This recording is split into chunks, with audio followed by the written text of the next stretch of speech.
Thank you very much and good afternoon.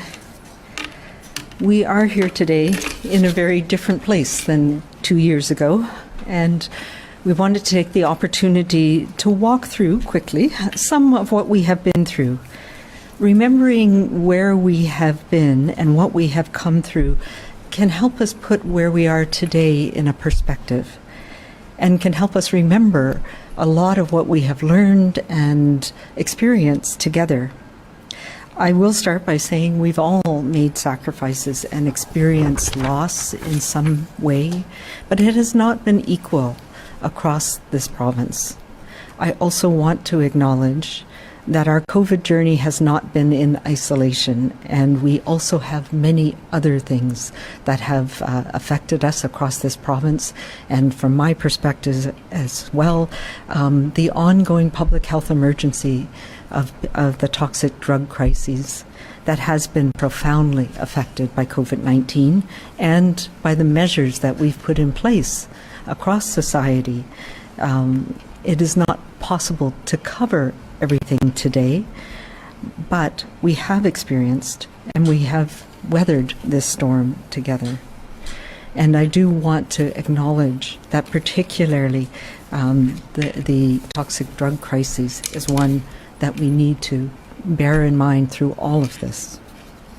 So in this 2 years of working together, 2 years ago today, as Minister Dix indicated, we stood before you to announce our first case of COVID-19, and there was a lot we didn't know.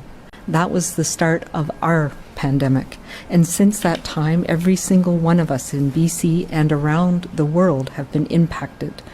And I think the thing that we realize very early on is that we are connected. We are connected to the people in our community that we may not have recognized, whether that's the person working in our grocery store, the person collecting garbage, healthcare workers, our pharmacists, our early childhood educators, our teachers. And we are connected globally. And what that tells us is, what we've learned is that what happens in places like recently South Africa, what happens in places like India, Iran, affect us.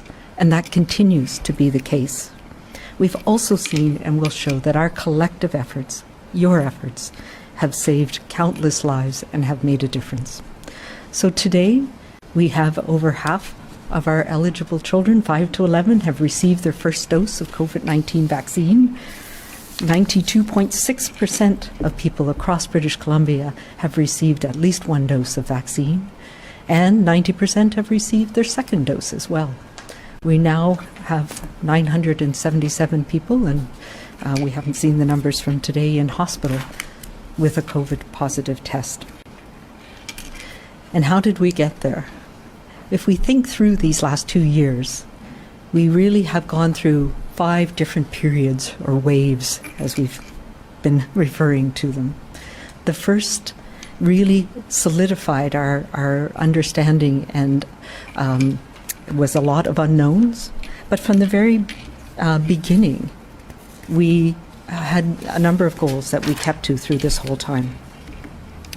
A pandemic response requires extraordinary efforts to control it because of the potential impacts. And a new pathogen and the things that we need to understand to manage it is something that we've experienced here and globally. Early on, we set our goals for this pandemic, and those remain today. And that is to reduce morbidity and mortality, so sickness and death, as much as possible, to protect our healthcare system, because we know if the healthcare system gets overwhelmed, then people who have other issues as well are not able to get the care they need, and that has impacts on our health individually and as a community. And very importantly, to minimize societal disruption, because we know that that also has impacts on our health, both our mental health, our physical health, our emotional health, particularly over time. So as the slides I'm showing you today will show, we have stayed true to these goals as we have learned and changed and adapted again. And we need to continue to adapt. If we look at this slide that we've seen many times, the cumulative case rates, there has been no part of our province that has not been affected by this pandemic. In some places have had the burden of the impact at different times, and we've seen that in the waves that we've been through as well. When we look at our daily cases by age, we see as well that not all age groups are impacted the same. Through every single wave that we've experienced, people who are in the 19 to 59 year age group, so that is people who have children, are working, are much more connected, are the ones who are most affected in terms of getting infected with the different strains of this virus that we've seen. But it's not the same impact across the board, and particularly since we've had vaccination. From the very beginning, we know that those people who are most likely to end up in hospital, to have severe illness, or to die from COVID-19 have been people who are older. Age has, across the board, been the number one most important risk factor for having adverse effects from this strain of from every strain of this virus. And we've seen that in hospitalizations. We've seen that in the tragic outbreaks that we've had in long-term care. And nobody has suffered more than our seniors and elders. And we need to pause and remember the impacts across families and across communities in British Columbia, where we have lost so many, particularly of our seniors and elders. Through this, however, we have all worked together to make a difference, and it's meant using different tools at different times, depending on what we were faced with. At the very beginning, we took a lot of measures, public health measures, government measures. We stood together by staying apart. We learned all about the importance of distancing and hand washing and staying away if we're ill, and things like the measures that we needed to do to connect with others in our community, even if it was remotely, and going outside, the importance of risk, and where things were higher risk, were inside versus outside. We learned about the things that we could do to protect those in long-term care, but we also learned about the intense impact it had on communities and on families when people were isolated. One of the things that we have done, and we've put an incredible importance on, is working together with our First Nations Health Authority and First Nations communities across British Columbia, but all Indigenous peoples, Métis and Inuit peoples, Indigenous people living in community and living away from home. And this recognizes that pandemics throughout history have disproportionately negatively affected Indigenous peoples. And I am reminded again and again that Elder Pauline Waterfall's words to us about how we have shown through these differential impacts of pandemics through history the strength and resilience of First Nations. And we saw that again repeatedly in this past 2 years. And the importance of self-determination in allowing Indigenous peoples and First Nations to protect their communities. We learned that different tools are needed at different times, and this is reflected in our testing strategy, which has changed multiple times. At the very beginning, when we had a brand new test that was challenging to scale up, where there was difficulties in getting the reagents that were needed, we recognized our global dependence on certain supply chains, particularly from China, not only for testing, but for also things like PPE, which became part of our lexicon early on in this.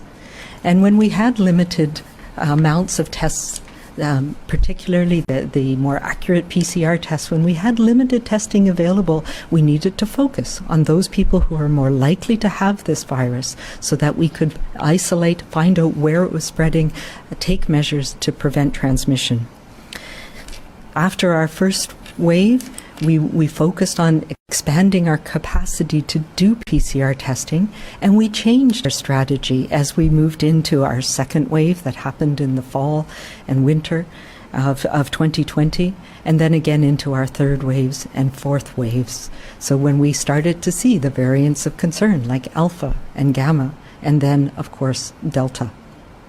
And what we needed to do was find anybody who had symptoms. So that was our message to people, was we knew now that those tools that we had, like case management, contact tracing, were effective for those strains of the virus because we had time to find people. So if we could find people when they had mild symptoms, earliest onset of symptoms, or even asymptomatic if they had been in contact with somebody who was a case, we were able to control and manage the spread through the active use of case and contact tracing.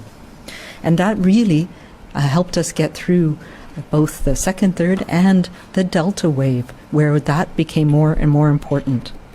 As things changed again recently in December of 2021, we had to change our strategy again. There are so many, the intensity and the spread of Omicron meant that we needed to change our approach to testing. It was not possible to continue with trying to test everybody. Our capacity was overreached. So that meant we had to go back to making sure that we had those accurate PCR tests available for those people who needed them most. And we focused again, symptom-based testing still, but on targeted populations. And that's where we are right now. This is the picture again of the same progress that we've made through genome sequencing. And we started very early on with whole genome sequencing in British Columbia, and ramped up some projects that we had been working on for quite a long time around the use of whole genome sequencing and helping us understand the trajectory of outbreaks. And what it showed us early on was that we had a lot of introductions from a dental conference that was held, from Washington State, from Europe. We could pinpoint, using this whole genome sequencing, where we were seeing cases come in. Through particularly our third wave, in March and April, we started to see alpha and gamma, and that's the purple and orange in this, really competing with each other. And we're one of the few jurisdictions that actually had two different types of these variants in different areas of the province. And then, of course, that was replaced over time with Delta across British Columbia. And more recently, very rapidly, Delta has been replaced by Omicron. This is the first time in history that we've been able to actually follow the genetic changes and mutations of a virus in real time. So to go through this really quickly, much was unknown in our first wave, and much was unknown not just here, but around the world. And we took extraordinary actions because of the intensity of what we were being faced with, and the many unknowns that we had. And we had a lot of questions. Would it continue to spread? Would it become a virus that spreads in the community? Would it still be a possibility of control? And I think many of us around the world thought there was still a strong possibility of being able to control this virus up until the summer. And once we got to the summer of 2020, and this virus was still circulating, and still circulating in large amounts, particularly in some parts of the world, again, it reminded us of our global connectedness and the realization that we were going to have to manage this, that there was no way we were going to be able to push it back into nature like we did with SARS-CoV-1, for example. And we put up a few of the things that happened during this time, where we started to use provincial health officer orders to require people to take specific, quite extraordinary measures as ways to try and deal with the unknowns and the spread of this virus. And it worked. We did a lot in British Columbia to flatten the curve. And in the face of a lot of disbelief and anxiety and fear and unknowns. Once we got through the summer, there was a lot of concern and questions that were still there. We knew a lot more, but we didn't know everything. We had concerns that as we went into our normal respiratory season in BC and in Canada, that we would see a resurgence. And of course, that is what happened. But what we also knew was the intense negative impacts of some of those extraordinary measures that we had taken. And so we refocused and we prioritized some of the most important activities in our community, particularly making sure children were in school, particularly supporting childcare and early childhood educators. And we made that transition to supporting workplaces to develop specific plans that met the needs of their workplaces. So our COVID safety plans became an important tool that we had during this phase to keep things open as much as we could. We also came to understand more about layers of protection in different settings, depending on the risk in those settings. And finally, of course, one of the most important and wonderful days that we had was the arrival of safe and effective vaccines. On December 9th was when the first vaccine was approved for use in Canada, and our first vaccine was given on December 15th of 2020. And that was a very positive and optimistic day.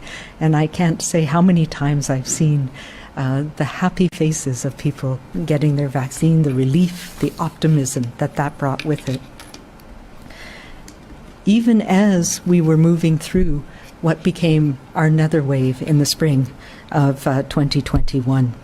So we know we had our mass vaccination clinics, the positive energy that we knew we were making a difference in reducing the risk, particularly to those who are most affected based on age, our seniors and elders who we prioritized across the province, people who were clinically extremely vulnerable, who had additional conditions like immune-compromising conditions that made them more at risk of severe disease. We also had issues with supply, and we go back and think about the challenges where we knew this virus was increasing again with these new variants of concern, as well as our supply constraints meant that we couldn't vaccinate as many people as we wanted to as quickly as possible. And we took some very measured and thoughtful decisions around things like extending the interval between dose 1 and dose 2 so that we could get more people with a higher level of protection sooner. And that also made a difference. At this time, we were able to provide testing for symptomatic people. We had vaccines at our disposal, and that is what got us through this wave. Once we headed into the summer again with our vaccine success, there was a lot of optimism. Certainly I felt it, that with these effective vaccines, we would reach a level of immunity that could help us control and manage this virus in a way that we hadn't been able to up until then. Could this be our last wave? Again, we were reminded of our global connectedness, where we had the rapid emergence of yet another variant of concern, the Delta variant. And the pattern, again, of increased infectiousness meant that that level of immunity we had with the vaccine program that we had so far was not enough to prevent this strain of the virus from transmitting. And it was causing more serious infections, more hospitalizations, more need for ICU care, particularly in people who had not yet had that protection from vaccines. Again, we went back to the tools that were working for us at the time, making sure we had testing available for people around the province, making sure we had our case contact management teams ramped up and working the high-risk settings, increasing our vaccination of people, and we were very successful with that. We also, as we were challenged with Delta, starting initially in regional areas. So through the Delta wave, where we had high vaccination and people were taking these measures, particularly in the Lower Mainland, we weren't seeing the outbreaks that we were seeing in other parts of the province. And we know it was a challenge primarily in the interior and our northern health region. And then at the end of November, we had our first 5 to 11 childhood vaccines, and now those children are coming up for their dose 2. The vaccination program has been immense and tremendous, and we've had such participation. We've had vaccination rates that are hardly imaginable.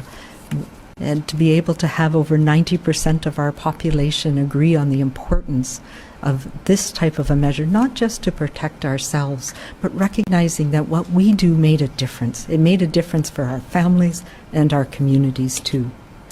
And the wonderful images that we have of young people getting protected as well. And we need to continue to focus on those. Unfortunately, we got hit again. As we were weathering that wave of Delta, Omicron came out of again, the global connectedness that we have. It was first detected globally or reported on globally from South Africa in late November. And by the middle of December, it had been detected and found all over the world, and it had spread rapidly. So we needed to adapt again and use the right tools for the job that we were faced with now, which was an intensity and a spread that was very different from what we had seen even with Delta. And given this speed and intensity, we had to reset our control strategies and respond differently. Each of these waves has had their unique challenges, and our response has adapted to that. We have made extraordinary societal efforts, and these efforts have saved countless lives. If we look at how we have weathered these waves here in British Columbia, we are managing to prevent people from needing hospital care, even as it has stretched our healthcare system, and we have saved lives. There has been loss, and there has been much more people affected in some areas and some communities than others, and particularly, as I said, our seniors and elders. So what is it that we can take from this? There have been 5 waves, many variants, and likely many more to come. We are in this Omicron era, and we are coming through it. But because the virus has changed, we needed to reset our control strategies. Contact tracing is not something that works with this degree of spread, and it's not possible to test everyone, so we need to focus our testing on those people where we need it most. But we do know there are tools that we have that do make a difference and that are working. We have done the right thing. People have made sacrifices. We got vaccinated. You supported your family, your friends, your neighbors, your community. And right now, the actions we need to take are clear to us. We need to get boosted. That helps us now. That helps us for our longer-term protection. We need to get our children vaccinated to protect them and make sure they can continue to participate in the activities that are so important for their growth and development and health. We need to stay home when we're sick. We need to wear masks. We need to keep our groups small right now until we get through this wave too. And we can look ahead to a time when we have enough immunity and we have enough control that we can start to open up again. And we can take these extraordinary measures away. As we move through this phase, the extraordinary measures will change. And we're looking now towards the middle of February and Family Day when we can start to get back to doing some more things again. This is about recognizing that we have been on an incredibly arduous and long journey. And no, I didn't think we would be on this phase of the journey for this long, but it is the reality that we have to accept. And so much has happened in this last 2 years, but we have the tools and the resources and the wherewithal to help us deal with whatever is going to lie ahead. We know that I lost my train of thought here. We know that COVID-19 will be with us for some time. It's not done with us yet. New variants will surely emerge, Immunity will wane, whether that's from infection or from vaccination. And we know that there's a seasonality, and next fall will bring the increased risk of transmission again. And we need to prepare for that. But we do know that we can get through this, and we will reach a point where we no longer need public health orders, where we no longer need those extraordinary societal efforts, and we can rely on each other to do those individual and collective things that make a difference. This last 2 years, I have not been alone in this journey. We have not been alone. There have been an incredible group of people who have been around us and helping us make these decisions. And I want to thank all of them for the work that they have done and continue to do each and every day. In particular, I want to recognize my public health colleagues across the province, the team at the BC CDC, the PHO office, and thank you to all of the healthcare workers everywhere who have not stopped, who have stepped up and provided care for everyone every day for this last very long period of time.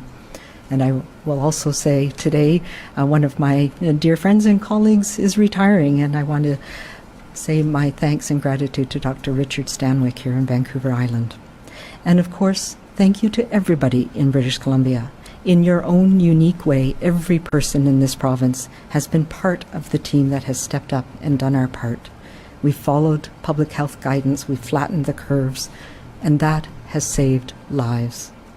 You have been kind and calm and compassionate with each other, and that has made it safer for everybody every day.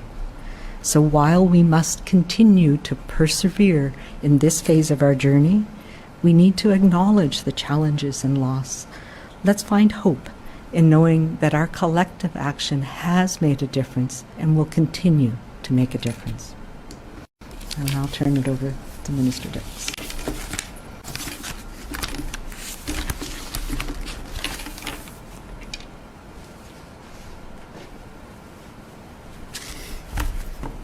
Thank you very much, Dr. Henry, and I wanted to start by just expressing my thanks to all of our healthcare teams across the province, from Dr. Henry and her teams in public health, people working in acute care and home support and long-term care in our pharmacies, people who are working in the community, the extraordinary teams that are working to support people through the public health emergency that is the overdose crisis, which continues, was declared in 2016 and continues and has been exacerbated by the COVID-19 public health emergency.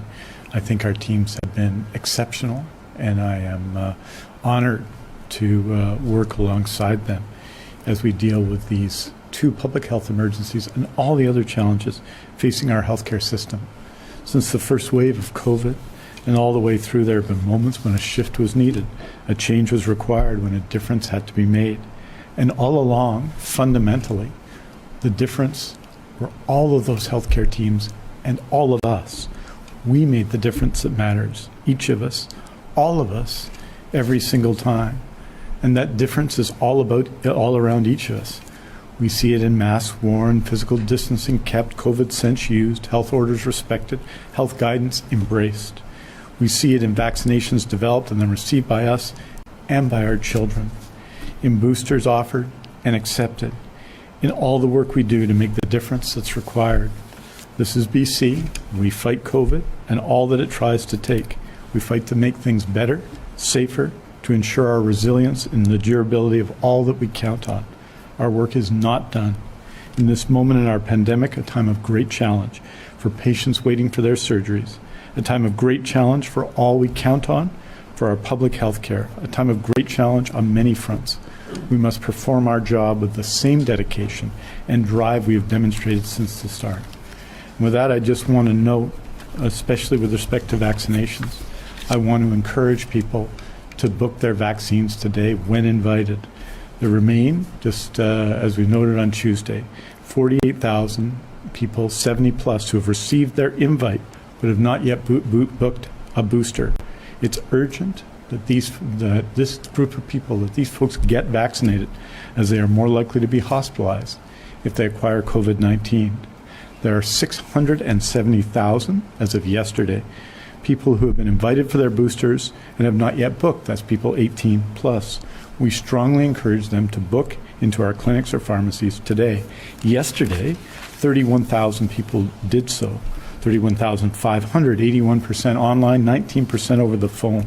But there were, as of yesterday, 600,000 appointments open across the province. We encourage people to fill those appointments.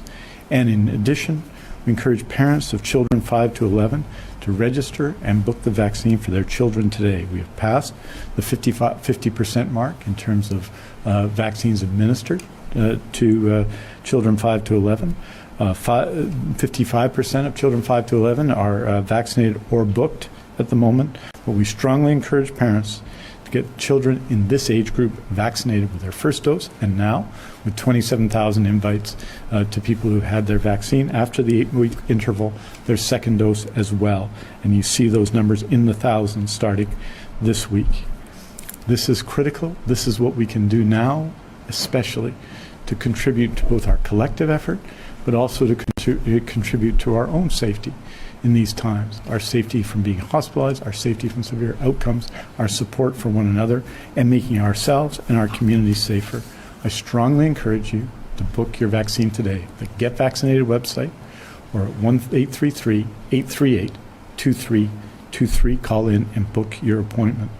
In the past 2 years, and you've seen this since Dr. Henry has presented today, we've blazed our own path, a path that's marked by consideration for others, by generosity, and by compassion, by tolerance, by hard work, by relentless work, by focused work. These are the qualities that mattered 2 years ago, they matter today, and they will matter no matter what the pandemic and the future bring our way, because our work is not done. Yesterday, in our our acute care hospitals across the province, there were 9,231 inpatients across our systems. We have, as you know, 9,229 base beds and 2,353 surge beds in our system. But it is a significant challenge, and that's why it's so important that we all stay involved in supporting public health guidance, public health orders, and getting vaccinated. In terms of critical care, there are 510 critical care beds, 218 surge beds. Yesterday, there were 474 people in critical care, including in the last couple of days, an increasing number, again, of unvaccinated people, unvaccinated against COVID-19, who are dealing with COVID-19 in critical care units all over BC. And I'd say, finally, that what got us today to where we are today, and the work that we've done today over the last 2 years, work we've done together as a province in dealing with this, will get us to tomorrow and beyond. And it's not just in stopping the spread of COVID, but through our essential work required to renew, rebuild, and add new strength and resilience to our healthcare system, the skilled and caring people who deliver it, and the key and essential parts of it that matter so much to each of us and to all of us, from mental health and addictions care to primary care, from neonatal and maternity care to surgical renewal, acute care, long-term care, palliative care, all of the things we do in the community, and all of the things we need to do together to address the social determinants of health. For the Ministry of Health and for me, this work will, like our surgical renewal action, start with a clear assessment of the challenges, then a clear path to address them, each of them. And because sometimes plans fall through, we will make the achievement of those plans a commitment to patients, their families, and those who love and care for them. And then, as we have done with our surgical renewal commitment, we will fulfill those commitments as well. This is an effort that will be led in British Columbia by our Premier, whose commitment to ensuring that at all levels of government, we work together to deliver the health care that people in Canada need and deserve will be there. The work that the Premier is leading with respect to a renewal of the Canada Health Transfer is critical to that. And it's work that we need to focus, when we focus on that work, it's focusing on patients and people and their healthcare needs that's important. Not the jurisdictional needs of governments and all of the debate that goes on, but focusing on people. That's what we will do in all of these areas of healthcare as we continue to deal with the COVID-19 pandemic. We will ensure a BC healthcare system that is renewed, rebuilt, and strengthened after 2 years of enormous challenges with the pandemic and other challenges facing our system and our society, the kinds of things that we have seen in the last 2 years, including moving hundreds, indeed combined thousands of people in long-term care, having to move them because of wildfire and flood. We need to do that because it is the public healthcare system has again, as it always does, demonstrated its value to all of us. And we must demonstrate our belief in its value by continuing to support and invest in supporting a new generation of healthcare workers. In short, our work is not done, not with the pandemic, and not with the public health emergency that's the overdose crisis, and not with our need to invest and support our healthcare system.